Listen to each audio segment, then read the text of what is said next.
When God speaks through your enemies, and I'm just going to leave it there for a second. When God speaks through your enemies, we find a strange story in 1 Samuel 19. David is being hunted by the king, Saul, who wants him killed.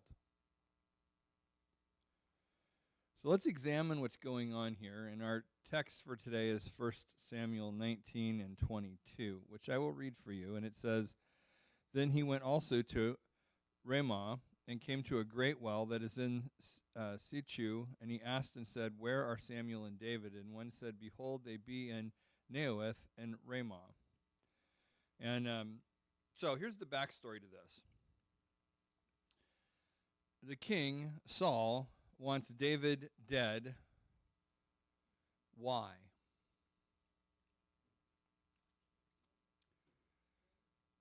It is jealousy. He was upset because God had given favor to David. And it irritated him.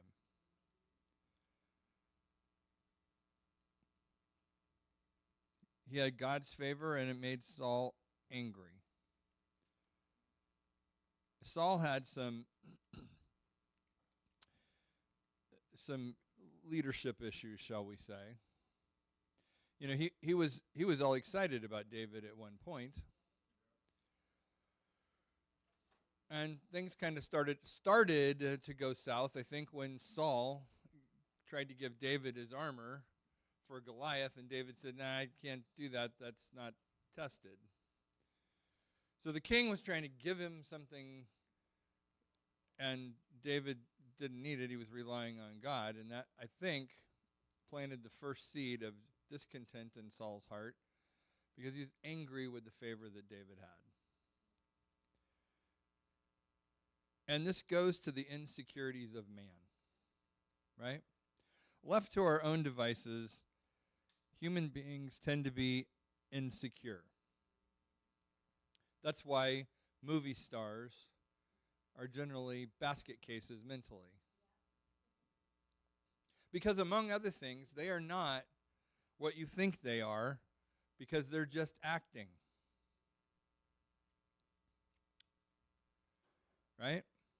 And unfortunately, some of us live life trying to act like something we are not. And it creates a tremendous amount of pressure when we do that.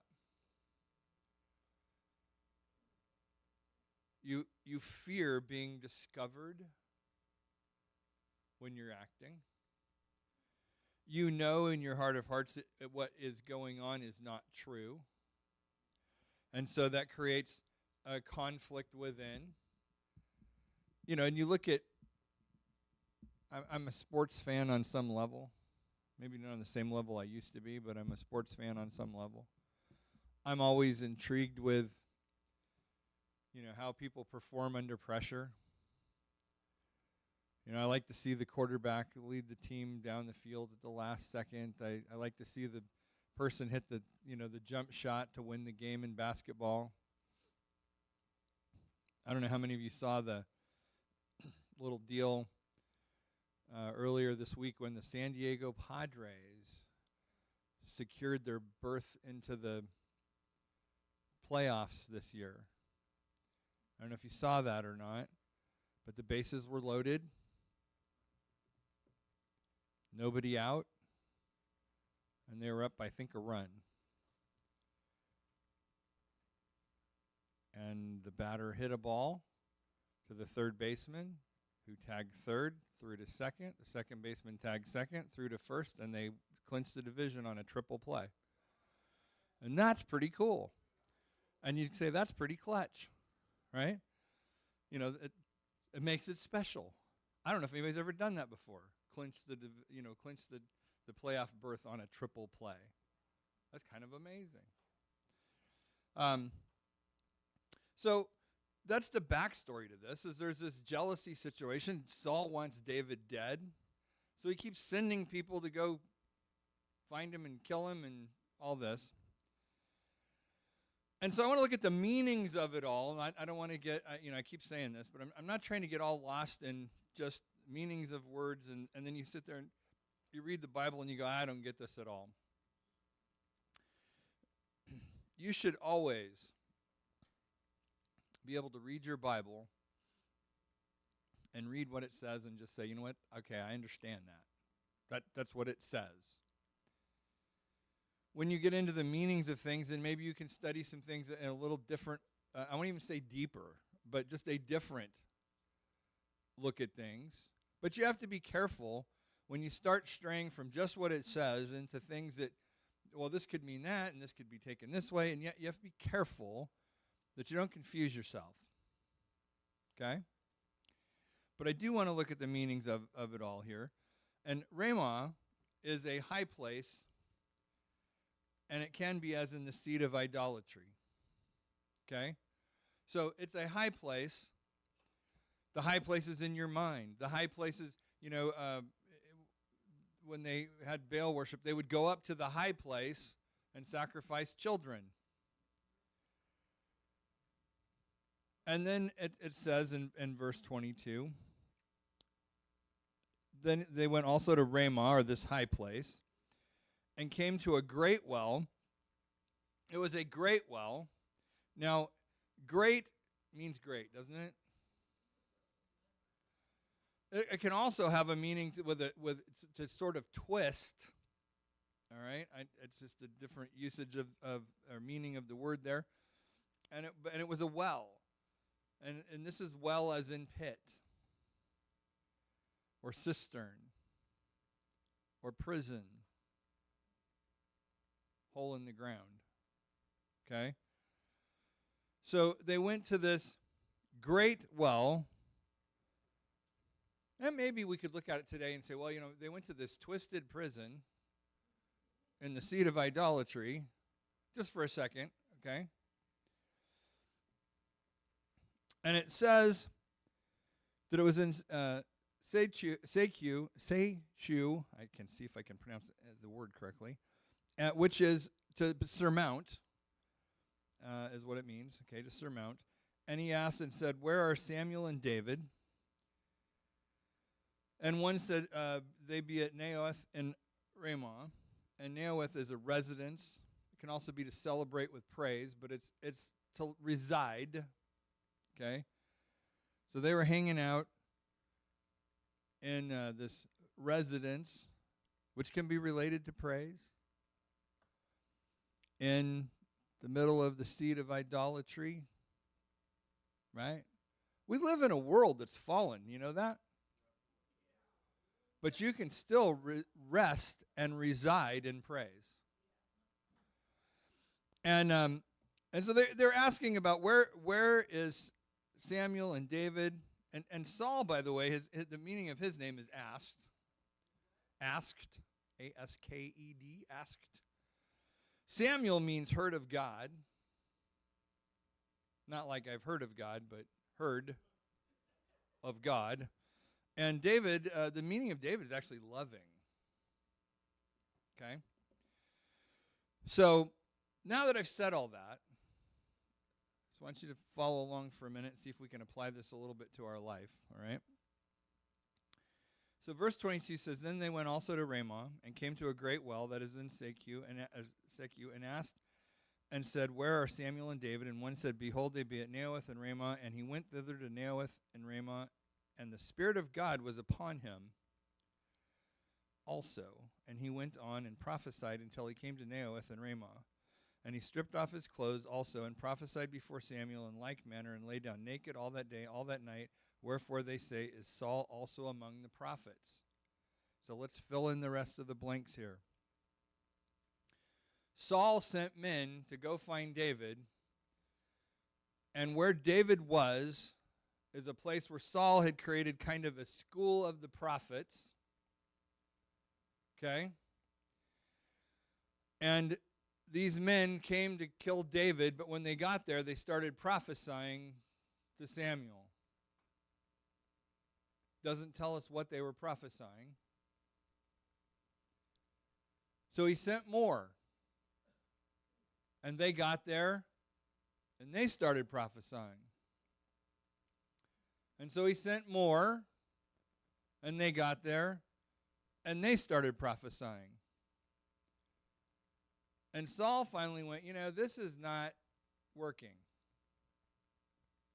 I don't know what's going on, but this isn't what I had in mind at all. I'll go myself. And so he went there, and when he got there, he started prophesying. Now, what do you think they might have been prophesying? They might have been prophesying of King David to come. Right? They might have been prophesying good things about David, who Saul was so angry with and hated so much. Because, see, David was not out of order. Saul was.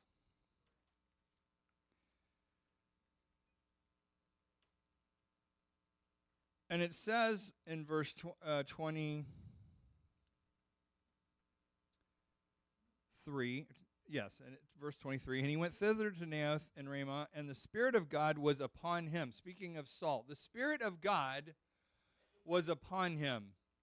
The Spirit of God came upon him, and he began to prophesy. Now, there are people that are called to certain ministries, and we have to be careful that we respect that. So there is anyone God can move upon and have you prophesy. Anyone. He did it with a donkey. He could do it with you. Okay? Staying on the baseball theme. I don't know if you heard this, but the other night, I think it was the Mets. I don't remember the team. Yeah, I think it's the Mets. Anyway, they have a new player just got called up, and he was up to bat. And they were predicting in the sound booth, they were predicting about when he might get his first hit. And one of the announcers said, well, I think what's going to happen is he's going to hit a home run in his first at bat. And it's going to be a real shot. It's probably going to go into the second deck. And it'll happen on a 3-ball, 1-strike count. And he'll hit a fastball up into the second deck. And that'll be his first hit. And the pitcher threw ball 1. And they're talking back and forth. Oh, that's really a bold prediction. But the pitcher threw ball 2. Yeah, that's crazy. Strike 1. Pitcher threw ball 3, and they said, hey, it's 3 balls and 1 strike. And the pitcher threw the next pitch, and he hit it off the face of the second deck for his first major league hit, and it was a home run. Now, that was a prophetic moment. Okay? They were going nuts in the sound booth. Oh, my goodness. Because he called it exactly right. Dumb luck? Maybe. I don't know. God inspired? Maybe God was sitting there going, watch this. This will be really funny. Right? But anyone can prophesy. But not everyone is called to be a prophet. So while anyone can prophesy, there are those that truly have a gifting in the gift of prophecy. Anyone can pray for someone to be healed, but there are those that have a gift with regards to healing. Right? And you could go right down the line with all those things. And the church at one point, I've been in church for a long time. Yes. Thank you, Carolyn. I appreciate you being here. The church at one point really went off the rails into the idea of anyone can do whatever and lost respect for those that actually have a calling to a specific thing.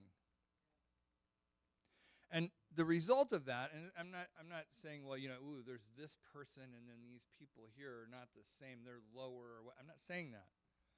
What I'm saying is God can have something that he calls you specifically to. The problem that we get into when it becomes anyone can do anything at any time, is that we start trying to teach people how to be something they are not. And we do that by creating a template. And the template is, if you just pray these words, or if you just say it this way, and it eliminates the vow, if you will, that may go along with that ministry, right? It eliminates the walk before God, the things that you have to do in order to hear God's voice, in order to move in the obedience to God's word and God's spirit that has to go on for those things to be correct. And it says here that the Spirit of God came upon Saul, and he began to prophesy. But there's a difference between when the Spirit of God comes upon you and when the Spirit of God wells up within you and begins to flow forth. There's a difference in those two things. And so Saul is now in this state where he is not able to come against David because the Spirit of God is upon him and he's prophesying. God is protecting David by his Spirit coming upon those that want to hurt him, and the words that are coming out of their mouth are encouraging words to David in spite of what they might want to say. Is that cool? That's the Spirit of God raising up a standard to protect you when the enemy wants to destroy you. And that's where we can rest or reside in praise. We can rest or reside in the Spirit of God. We can stay right there at the well. Does that make sense? In a world of idolatry, make a restful place of praise. We talk about, Pastor Chris loves to talk about creating an atmosphere. And that's really what this is talking about. If you can create an atmosphere of praise, even in the middle of the seed of idolatry. You can create an atmosphere of lifting God up in the middle of all these things. You can be in God's presence whether those around you are or are not. Does that make sense? So we could identify the well. It said it was a great well. So it was a great well. It was a place where it was known for. It's kind of ironic, this place that's known for the prophets, the school of the prophets, and everyone who's trying to come against David starts prophesying. God's like, well, I know you've got a school here, but let me show you what I can do with some private tutoring, right? Yes. Let me homeschool you just a little, all right? God's Spirit is above all. God's Spirit is the source of all. It knows all. God knows all. That's why God can be prophetic and the enemy cannot.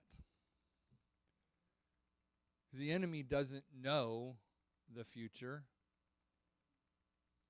He might be able to guess really good on some stuff, but he doesn't know the future. God does. God knows your beginning and your end. God knows. And when we put our trust in God, when we create that atmosphere of praise towards God, when we make it that what's coming forth from out of our being is praise and worship towards God. We put ourselves in a place where not only can God use us, but it's not that His Spirit can just come upon us, but His Spirit can well up within us, and that's what strengthens us. That's what renews us. That's what brings us back, is when God's Spirit flows through us. When I'm obedient to God's word and I'm in His presence, that's when I can not only be refreshed and restored, but it is so powerful to be able to minister and have God's presence flow through you. We would sometimes go travel and sing and minister and stuff, and it would be 2, 3, sometimes 4 o'clock in the morning, and I'd be trying to unload equipment and put it back into the storage room and doing all that kind of stuff, and your body is so exhausted but your spirit is so refreshed from being used by God that you have nothing to complain about, right? You just and God refreshes you and restores you. And that's really what we have to look at this is what can I learn from just this little story? What can I learn? And that is that if I stay in God, if I reside in God, if I stay in that place, then he takes care of all these issues. And I was talking about this I think it was my wife earlier this week. We get in a mode where we start running scenarios in our head, whether it's politics or relationships or whatever it is, And so this is going to happen, and then that'll happen, and this is probably what's going to happen next, and then this will take place, and I'm going to do this, and you get all worked up, and you're upset, and you're mad, and you've got it all worked out, and then that's not at all how it happens. But you've expended all this emotional energy, and you've gotten upset, and you get to someone and you don't remember what you said and what you just thought you were going to say because, you thought you had it all figured out, and then it's not the way you thought it was at all, and right on down the line, and you're just worn out and beat up. Instead of just trusting God. Instead of just resting in God. Instead of saying, you know what, there's so much stuff going on, God, that I don't have the time to sit and worry about this. What I need to do is just begin to give you praise.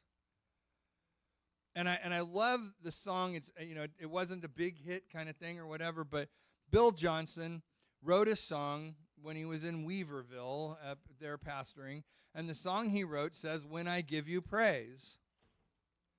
And the words say, "When I give you praise, demons flee in fear, and all is well. When I give you praise, you restore my soul, and all is well." Here's the bottom line is when I give God praise, all is well if I'll just stop doing all the other stuff that doesn't do any good in the first place and just trust God and give him praise. And as I'm giving him praise, I can affirm what I'm giving him praise for. God, I'm giving you praise because you are the God of peace and you can bring peace to this situation. God, I'm giving you praise because you are a God of provider and you can provide in this situation. God, I'm giving you praise because you can fight my battles for me. God, I'm giving you praise because you restore my soul. God, I'm giving you praise because you're the right answer in today's problem. Does that make sense? Why are we worrying? Why are we, David said, "Why are you cast down, O my soul?" Why? I can just give God praise. We can talk about all the blessings of God. David had favor. Made Saul mad. So what do you do then? You say, "Well, God, your favor's no good?" Or do you say, "Well, look at this fine mess you've gotten me into now, God." Right? The king's mad at me. No. Just continue. Reside in praise. Doesn't matter what's going on around you. I've told this story before, and it's not my original story, but actually I think it was Winky Pratt, and you heard it from probably, I don't know, in the early 80s. But about the young man who had committed a crime. And I don't even remember what it was, whatever the crime was. And he had been arrested for the same thing before. And he went before the judge. Now, he had given his heart to the Lord.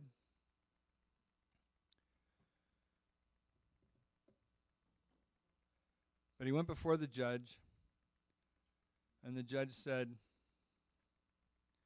"I'm going to let you off this time. But if I ever see you in my courtroom again, I'm going to throw the book at you." And guess what? He screwed up. Same thing. And he was so remorseful. Here I am supposed to be a Christian, and I did this wrong thing. And he's praying, and the church is praying. And he goes to court in front of the same judge.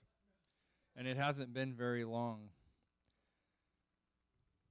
And they said, that judge, and said he changed every color you can imagine. It looked like his head was going to explode.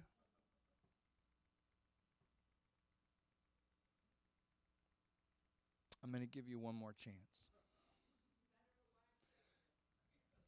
I'm going to give you one more chance.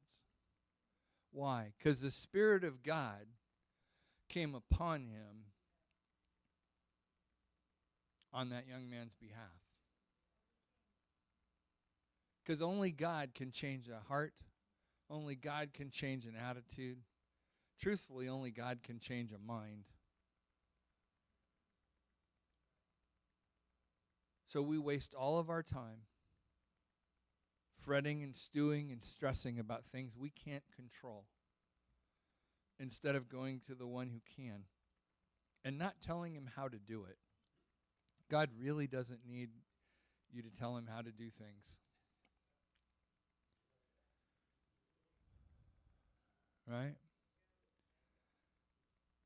It's like if I were to tell Pastor, hey, Pastor, I got this great musical arrangement. It's in the key of C, and it's going to go to an F chord, and then it's going to go to a G chord. It's just awesome.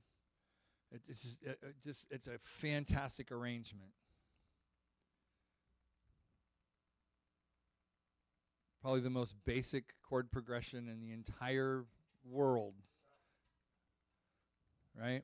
1, 4, 5. Pretty much that's it, you know. Just the how the chords go in the song. So it's just very simple. But see, now pastor would say, well, you know, you could add this chord over here. This might be an augmented chord here, or you know, this passing chord would really make it sound nice. Or you know, it's the same thing. I go to God and I say, God, you know, here's the problem, and here's what you need to do. And he's like, well, we could do that, but I have something completely different in mind that you haven't even thought of. Like, I'm going to let this happen so that you don't suffer the consequences, but in the meantime, I'm going to minister to this person over here, and I'm going to show my might over there. It's going to be awesome. Yeah. So when I give him praise, he restores my soul. He sends the demons fleeing in fear, and all is well. So we don't need to worry about who's talking. We need to worry about my voice being lifted up to God in praise, and let him be in charge of it all. Does that make sense? All right, so I'm going to challenge you this week to begin to give God praise in all things. Let go, let God, and let's see what he can do, because I think when we give him praise, our enemies are scattered.